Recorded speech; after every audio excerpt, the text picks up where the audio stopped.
Private compliance വരുന്നുണ്ട് ഞങ്ങളുടെ മെയിലിലേക്ക്. അദ്ദേഹത്തെ അയോഗ്യനാക്കണം, അദ്ദേഹത്തെ പുറത്താക്കണം എന്നൊക്കെ പറഞ്ഞ്, പ്രിവിലേജ് എത്തിക്സ് കമ്മിറ്റി കൊടുക്കണം എന്നൊക്കെ പറഞ്ഞിട്ടുള്ള.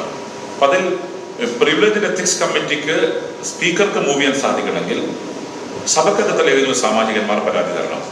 സഭക്കകത്തിൽ ഏതെങ്കിലും സാമാജികന്മാർ പരാതി തന്നാൽ അത് പ്രിവിലേജ് എത്തിക്സ് കമ്മിറ്റിക്ക് ഞങ്ങൾ മൂവ് ചെയ്യും. മറ്റ് അവർക്ക് നിയമസഭയിലെ പബ്ലിക് പ്രിവിലേജ് എത്തിക്സ് കമ്മിറ്റിക്ക് വേണ്ടി ഒന്നും ചെയ്യാൻ സാധിക്കുന്നില്ല. രാഹുൽ മാങ്കൂട്ടത്തിലിനെ അയോഗ്യനാക്കണമെന്ന ആവശ്യത്തിൽ നിയമസഭയിലെ നടപടിക്രമങ്ങൾ സ്പീക്കർ എൻ ഷംസീർ വ്യക്തമാക്കി. സഭയ്ക്കകത്തെ ഏതെങ്കിലും സാമാജികൻ പരാതി നൽകുന്ന പക്ഷം മാത്രമേ വിഷയം എത്തിക്സ് കമ്മിറ്റിക്ക് കൈമാറാൻ സാധിക്കൂവെന്നും അദ്ദേഹം പറഞ്ഞു.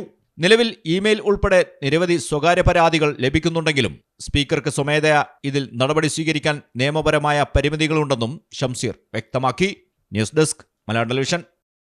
ഇനി നിങ്ങളുടെ വീടുകൾക്കും കെട്ടിടങ്ങൾക്കും മരത്തിനേക്കാൾ വിലക്കുറവിലും മരത്തേവിലും കരുത്തുമായി ഫെയർടെക് സ്റ്റീൽ വിൻഡോ ആൻഡ് ഡോർസ്. ഫെയർടെക്കിന്റെ മാത്രമായി പ്രത്യേകതകൾ. ഹൈ ക്വാളിറ്റി GA ഷീറ്റിൽ നിർമ്മിക്കുന്നവ. തിരഞ്ഞെടുക്കുവാൻ ആകർഷകമായ ഡിസൈനുകൾ വിവിധങ്ങളായ അളവുകളിൽ ലഭ്യമാകുന്നു. ഏതു കാലാവസ്ഥയെയും അതിജീവിക്കുന്നു. ഫ്രെയിമുകൾക്ക് അധിക ചെലവുകളില്ല. ഫിറ്റ് ചെയ്യാൻ വളരെ എളുപ്പം. ഇനി ഫെയർടെക് പ്രൊഡക്റ്റുകൾ ഉപയോഗിക്കൂ. സമയവും സമ്പത്തും ലാഭിക്കൂ. ഫെയർടെക് സ്റ്റീൽ വിൻഡോ ആൻഡ് ഡോർസ്.